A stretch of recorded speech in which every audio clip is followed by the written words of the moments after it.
Richard Mack is an author, speaker, former Arizona sheriff, and one of the most well-known and respected sheriffs our country has ever had. Richard and 6 other sheriffs challenged the constitutionality of the mandatory Brady Bill background check. They fought all the way to the U.S. Supreme Court, where they won a monumental decision for freedom. He is the author of The County Sheriff, America's Last Hope, From My Cold Dead Fingers, and The Proper Role of Law Enforcement, and his newest book, The Magic of Gun Control. Sheriff Mack is the primary force behind the Constitutional Sheriffs and Peace Officers Association, as well as the Constitutional Sheriffs Conference. There have been 2 of them held in Las Vegas, Nevada. He has visited with us before. Let's welcome back to the Global Freedom Report Sheriff Richard Mack. Richard, how are you? Well, I'm doing really well, Brent, and thank you so much, and thank you for all the years that you've been on this radio show and in the battle. I can't look back at doing this without seeing your footprints right next to mine a lot of times. Well, I appreciate that. I really do. Thank you very much, and I will continue in my way, as I know you will, as long as we have breath in our bodies. Richard, you recently ran for undersheriff in one of the counties in New Mexico. I know you lost, but now you're running for another slot in another county. Why don't you tell us about that? Yeah, it was really a fluke that all that happened. Mack Pratt got me together with a man by the name of Dr. Ray Seidel. He's a local physician. He's been a physician in Ruidoso, New Mexico for about 20 years. And he's been very active in, I guess, the freedom movement, for no better term. And he has been always very active locally in standing for freedom and the Constitution. And there was a mayor in that city who tried to initiate some gun control. And Larry Pratt came out from D.C. and was invited by Dr. Seidel and others. They filled the room with protesters, and Dr. Seidel had his AR-15 on his back at the meeting, and every time he was speaking, he was carrying his gun. And another unique thing about Dr. Seidel, he wears a sidearm everywhere he goes.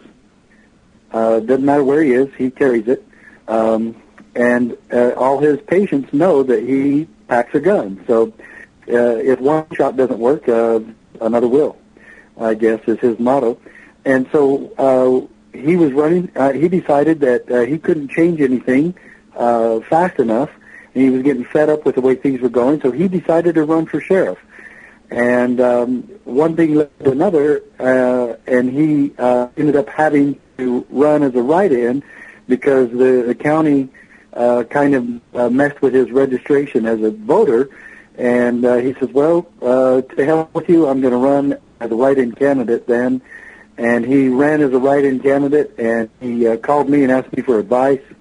And one thing led to another, and he asked me to be his undersheriff, and I told him I would, and I moved over there to help him campaign. And it was an excellent campaign. There was like 30, 40 volunteers meeting weekly, perhaps even more. People putting in their own money and their own time, and nobody was the boss. Nobody was the president, the chairman, the campaign manager. Everybody just got together and said, we want to help, we want to do something for America, and we want to make Lincoln County the freest county in America. And it looked like he was going to win. His opponent told him he thought he was going to win. His opponent was afraid to debate him. He would not debate him. He would not appear in any public forums with him. You know, Brent, during every campaign, there are a lot of meet the candidate nights. His opponent did not go to one of them. Not one. Yeah, but somehow or other he won anyway. Was there were there paper ballots or was it electronic voting? Well, when you do a write-in candidacy, every ballot has to be examined. My guest is American Patriot Sheriff Richard Mack. www.sheriffmack.com will tell you all about this American Patriot. Richard, welcome back to the show. I understand you're now running in another county for a position. Where are you running, and what are you running for at this point? Well, there's a sheriff who just got elected in a neighboring county. In fact, it's Carlsbad, New Mexico, and I'm not really running. He's actually interviewing me to be his undersheriff, and he heard about me and the work I've done. He already had my book, The County Sheriff, America's Last Hope, which every one of your listeners should have a copy of. And he asked me to come and interview, and we've already done that, and I'm going back for another interview after Thanksgiving. And it's under the same motto of making that a free county. And so if that happens, I really look forward to it. He's not worried about re-election. He said he might even just stay in for 4 years, one term. And I said, that's fine with me. Let's see what we can do together. And so I'm looking forward to that. Brent, I will tell you, I don't need a job. I told that to him. I'm really busy with the CSPOA and the constitutional sheriff movement. And most people think I would be more effective just to stay there and do that. I think we need to find a place in America where we focus on freedom and we literally make it a free county. You heard of the Free State Project in New Hampshire or Wyoming or Montana. I believe that we can set the example and make a free county, and that's what we want to do, and that would be Eddy County, which is Carlsbad, New Mexico, where Carlsbad Caverns is located. Well, I hope from your lips to God's ears, I hope that we can do that. It would be a great thing to have a free county. I understand that you had a conversation with somebody during the presidential campaign that you had called the Texas Republican Party offices, and that you wanted to share with us the tenor of that conversation. Tell us about it, please, Richard. Yeah, I actually called the Romney campaign, and you and I have had this conversation before, so I don't want to get into the fact that I was supporting Mitt Romney. And I never did really support Mitt Romney. I was only scared to death of Barack Obama to the extent that I was willing to support Mitt Romney, and I voted for Mitt Romney. I think the greatest danger to our country was what Barack Obama represented, and I know there's not a huge difference between him and Mitt Romney. But I felt it in my heart that we needed to replace Barack Obama. So I will tell you, I called the Mitt Romney campaign about 4 or 5 times, told them that I would help get the Ron Paul people who were not going to vote for Mitt Romney, and obviously were not going to vote for Mitt Romney, that I would help campaign and bring those people on board and try to get them to vote for Mitt Romney. I never got a call back.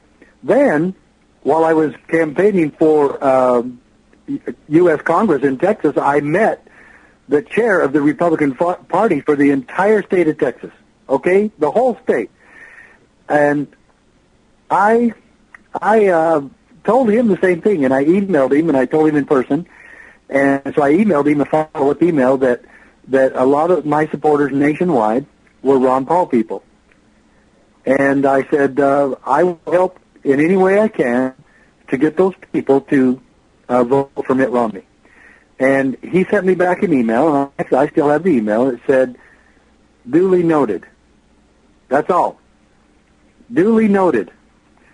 And they never once followed to have me help the Mitt Romney people reach out to the Ron Paul supporters.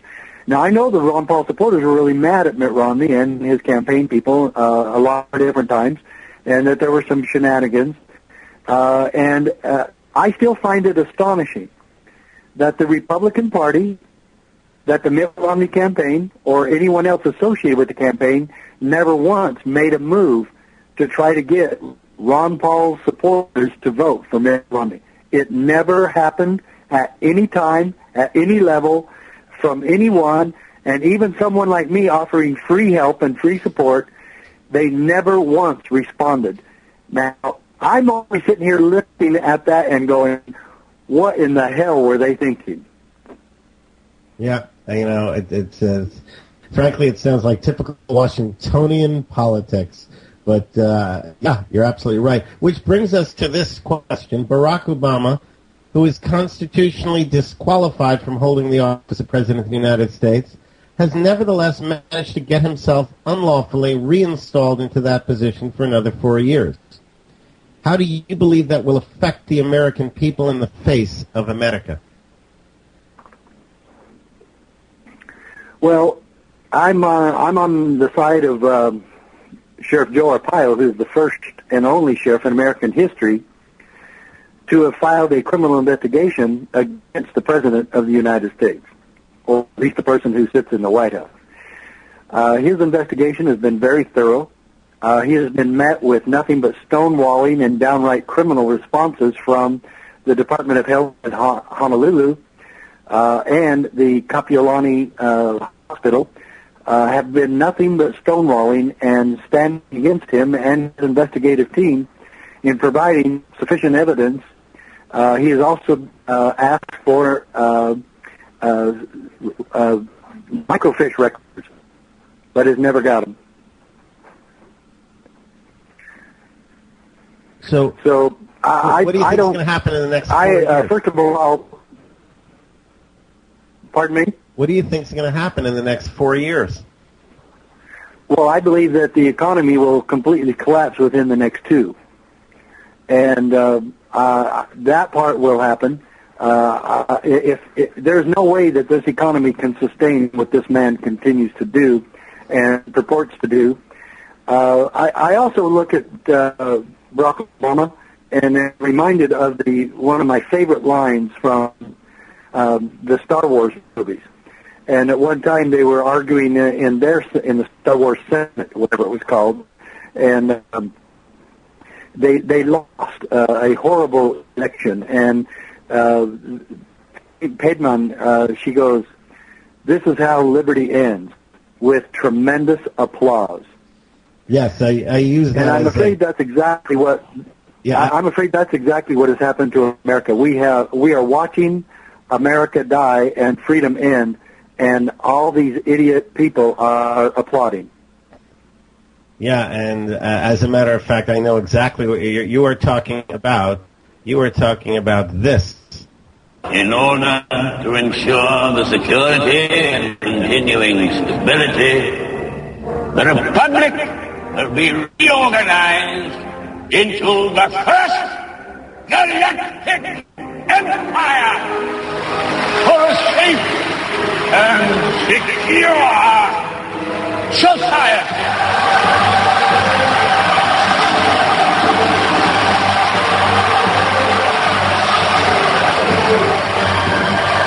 So this is how liberty dies, with thunderous applause. This is how liberty dies, to a thunderous applause. Absolutely, yeah. Well said, Richard. 2 states, Colorado and Washington, have legalized the recreational use of marijuana. However, the federal government continues to disregard any state laws that are in conflict with federal laws. Do you foresee a direct confrontation between federal and state forces around marijuana, either in Colorado, Washington, or even California? And if so, how would you envision it would be resolved? Well, there's already been a couple of those happen in California, and they've been the state backed off a little bit. But California has some good constitutional sheriffs in the northern part, where if it happens there, I think it'll be a bigger battle. We also have some constitutional sheriffs in Colorado, and I hope they stand up. We have a couple of constitutional sheriffs in Washington. One Sheriff Benedict, and he doesn't support the drug war at all. And he's been in conflict with the DEA during his tenure as sheriff. I believe that there's going to be a real demand for sheriffs to stand up. Whether you believe in marijuana or not, that's immaterial. What we believe in locally is states' rights and state sovereignty. And I have said this on your show, and I'll say it again. There is only one place where state sovereignty can be enforced, and it certainly is not in Washington, D.C. It's in every county, and it's in every state, and it's in the hearts and minds of every state citizen. And this is where it's going to happen. I hope this is the one that brings the federal government down. If local officials will support the law of the state as voted in by the people, then I only foresee this being a good thing for state sovereignty, a good thing for people, and a good thing for freedom. The police, and many sheriffs and deputies too, have become the enemy of freedom and the enemy of ordinary people here in America. Every day, I have to read stories about pig-thug cop abuse of power, and I use the term advisedly. People doing nothing wrong are brutalized, beaten, tasered, handcuffed, and thrown in jail like common criminals. Little children are traumatized by pig cops on a daily basis. How did it get this bad, and what are we to do about it? I mean, in your opinion, when, if ever, does it become acceptable to start shooting the cops before they murder you or your pet? Well, I certainly hope it doesn't come to that, but I believe the frustration from American people is getting close to that. If you'll go to my website at cspoa.org, that's cspoa.org, stands for Constitutional Sheriffs and Peace Officers Association, you'll see a trailer on there that addresses this very issue. And I am sick and tired of watching these stupid YouTube videos where another cop brutalizes another American citizen. And I did a training with a bunch of police about this just recently in Texas. And they said, well, we're not those police officers. And I said, oh, yes, we are. Because every time one of those comes on there, it hurts every one of us that have ever worn a badge. And it's a bruise to every one of us. And now we've got to do something about it. And we are at CSPOA. And also I would like to say that at the cspoa.org website, cspoa website.org, you can get our DVD of our last convention. It is a 7-hour, 6-DVD set for $49.95, and I would tell you right now, it is absolutely, I believe, the only solution we have left as people and as states. And that if we're going to survive this administration, we've had lots more calls and lots more sheriffs calling since Barack Obama was reelected. And I would tell you all right now, you need to get this DVD. And so visit our website at cspoa.org and purchase that DVD. I will personally guarantee it that if you do not like that DVD and you don't think it presents a legitimate solution to what's going on, I will refund your money personally. Excellent. We have a caller, Meat Dog, calling in from Maryland. Meat Dog, welcome to the show. You're on with Sheriff Richard Mack. Hey, thanks for taking my call. It's a really real big honor to talk to Sheriff Mack, and he as well, Brett Johnson. As I mentioned in the chat room earlier, I used to listen to your show about 7 or 8 or 9 years ago before I had a computer. I used to listen to you on shortwave radio. But I met Sheriff Mack a couple of times. I met him at the King of Prussia convention several years ago, and at the Save a Patriot here in Frederick, and you're really doing a lot of good work here. And you know, the economic collapse, I almost think it could happen any day. I think 2 years is being optimistic. You could be right. And the question I have for Sheriff Mack, or you as well, Mr. Johnson, is when the economic collapse happens, all these people that get a government check, they're going to just go haywire. And do you think that our country could split up into separate parts, kind of like the former Soviet Union did, where we have 7 or 8 or 9 or 10 different provinces or different countries, with the possibility of us being taken over by foreign interests? Do you think that's a possibility? Richard, you want to take that? Yeah, I don't think we'd be that. I don't think we're going to be in any condition to even be that lucky. I think things are going to be a lot worse off than that. Nobody's going to want to take over anything. There won't be anything to take over. The only thing I would say is that you don't want to be in a major or in or near a major city like L.A. or Detroit or Chicago or New York City. You don't want to be even near any of those major metropolitan areas when the economy collapses. And when I say 2 years, I say within the next 2 years. But you're absolutely correct. It could be a lot sooner. And yeah, I tend to agree with that, Meat Dog. I think that when people don't get their checks, they're going to become like vicious, savage animals, and you're going to see a lot of bad stuff going on. And if you're not prepared for it, I'm a fan of dystopic movies, and I've seen them all from Soylent Green to Mad Max to the very depressing The Road, where 90% of the people are dead and 90% of the survivors are cannibals. Are you either of y'all talking about a total breakdown of society where we go to third world subsistence level or beyond? Yeah, I think that's very possible. I think, if not probable, because the American people are without morals, so they will have nothing to stop them from becoming those savages. You know, that's what happens when you abandon God as a society. Hey, Meat Dog, I appreciate the call and appreciate the questions. They're really good questions. Thanks very much. Richard, what can people do to get rid of sheriffs who don't honor the state constitution? How can people throw out sheriffs who have become part of the problem and refuse to become part of the solution? Well, that's the $10,000 question, and I get that quite often. First of all, we're not going to get every sheriff on board. Like I mentioned, in the major metropolitan area, you're not going to get these sheriffs to come on board, and they've got a big voter block where they can continue to support and continue to get elected. You've got to be in a smaller area. You've got to be in an area where you can really make a difference with your political activism. And yes, you need to replace these sheriffs who won't come on board.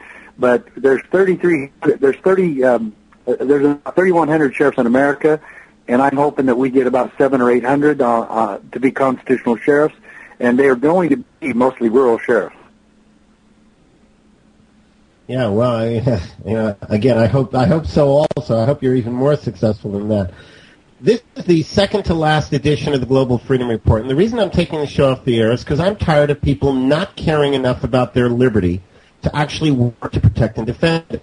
I am of the opinion that the American people will do nothing to throw off the mantle of tyranny and restore independence to this land. Do you believe that there are enough freedom lovers in America today, people who value liberty more than their iPods, iPads, and iPhones and technological inconveniences, to overthrow the tyrants occupying our once free country? Do you think it's possible? No, I don't. But I do believe there's ways to do it county by county in certain counties.